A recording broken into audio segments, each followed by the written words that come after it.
On May 30th, 1899, passengers on the Globe to Florence stagecoach faced an unusual sight. A small figure in men's clothing pointed a gun at them while demanding their valuables. But this wasn't just another robbery. When the bandit removed their hat, long hair tumbled down. Pearl Hart had just pulled off one of the last stagecoach robberies in American history. She stole $430, but her real prize was something far more valuable. She became a legend that newspapers couldn't stop writing about. Before we dive into the Bandit Queen story, hit subscribe to never miss another tale from the Wild West. In 1893, Pearl arrived at the Chicago World's Fair with wide eyes and proper expectations. She planned to view the exhibits, admire the architecture, and return home with pleasant memories. But Buffalo Bill's Wild West show shattered those quiet plans. Pearl found herself watching something that made her heart race in ways her sheltered life never had. Annie Oakley stepped into the arena with a rifle in her hands. The crowd fell silent as she raised her weapon and fired.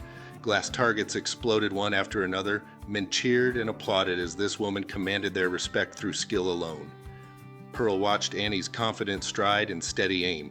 She saw how the audience looked at her with admiration instead of pity. The performers rode across the dirt arena with complete freedom. Cowboys galloped without checking their speed or worrying about proper posture. Pearl found herself captivated by their bold lifestyle and the way they commanded respect through daring alone. Pearl realized something dangerous in that dusty arena. The rigid expectations that governed her daily life existed only because she allowed them to. The Wild West show revealed that other women had made different choices. Buffalo Bill's show presented outlaws as heroes worthy of celebration. Bank robbers became folk legends. Stagecoach bandits earned cheers from respectable families. The performers had turned crime into entertainment, but Pearl saw something deeper. They had transformed desperation into power. As Pearl walked through the fairgrounds, her mind raced with new possibilities. Women could shoot guns and earn respect. Outlaws could become celebrities. When Pearl finally left Chicago, she carried more than memories in her luggage. She brought back a blueprint for a different kind of life. The show had planted seeds that would grow in the darkness of her disappointments. The idea that a woman could take what she needed instead of begging for scraps would root itself deep in her mind. Pearl Taylor began her transformation the moment she stepped off that train. She started questioning every rule she had followed without thought. The respectable young woman from Canada began planning her escape from respectability itself, but she would need more than inspiration to complete her journey. Life would soon test whether her newfound dreams could survive the harsh realities waiting in the American West. A man named Frank Hart swept Pearl away from her conventional life with promises of adventure in the American West. They married and headed to Arizona Territory where mining camps buzzed with opportunity. Pearl expected to find the wild freedom she had glimpsed at Buffalo Bill's show. Instead, she discovered that poverty felt the same whether you lived in a proper parlor or a dusty mining town. The silver boom that had drawn them west began to crumble. Mine after mine closed and investors pulled their money. Hart struggled to find steady work as the economy collapsed around them. Pearl watched her romantic dreams of outlaw adventure fade into the harsh reality of scraping together enough money for basic necessities. Their marriage cracked under the financial pressure. Hart's drinking and gambling made their situation worse. He drifted away, leaving Pearl to fend for herself in a territory that offered few options for women. She found work where she could, but nothing that paid enough to build any kind of security. The Wild West she had dreamed about offered hardship instead of heroism. By early 1898, she found herself in Mammoth, Arizona, watching another mining operation shut down as the economic downturn deepened.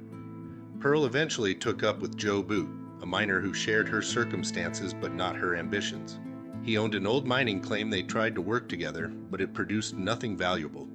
They lived day to day, never knowing where their next meal would come from. A telegram arrived that shattered what little stability Pearl had managed to build.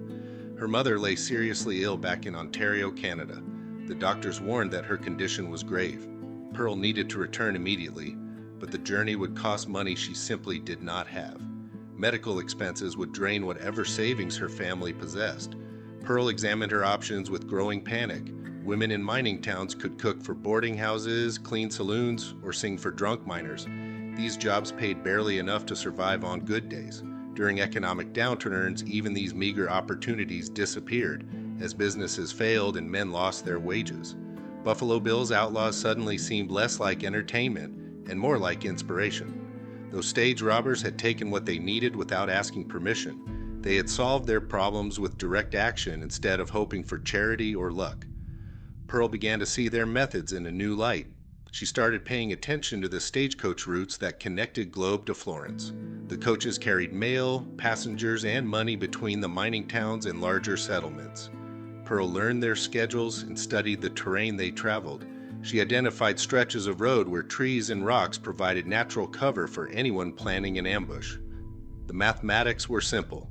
One successful robbery could provide enough money for her trip home and her mother's medical care. The risk was enormous, but so was the potential reward. Pearl had watched men become legends through similar acts of desperation. She borrowed scissors and cut away the long hair that marked her as a woman. Men's clothing hung loose on her small frame, but the disguise would serve its purpose. Pearl convinced Joe Boot to join her scheme by appealing to his own financial desperation. Together they would attempt what few women had ever dared. Pearl selected May 30th, 1899, as the date for their robbery. The Globe to Florence stage would carry passengers and cargo along its regular route. Pearl and Joe would intercept it at an isolated spot where help would be miles away. They would demand money and valuables, then disappear into the Arizona wilderness. When the stagecoach rounded the bend, Pearl stepped into the road with her revolver drawn. The driver pulled his horses to a stop, dust swirling around the wheels. Joe emerged from behind a boulder, rifle in hand, trying to look more dangerous than he felt. They made off with $431, enough to get Pearl home to her dying mother.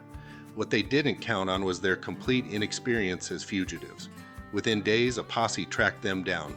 Joe and Pearl had made every mistake possible, leaving clear tracks, camping too close to the scene, and worst of all, Joe had bragged about the robbery in a saloon. They were captured without firing a shot, their brief criminal career ending almost as quickly as it began. Pearl Hart stepped into that stagecoach robbery carrying more than just desperation. She brought the mythology of Buffalo Bill's Outlaws and the crushing weight of impossible circumstances. Her transformation exposes how Wild West entertainment can reshape even proper Canadian women into criminals. Pearl's story reveals that conventional expectations can become the most dangerous prison of all. She broke free when life gave her no other options.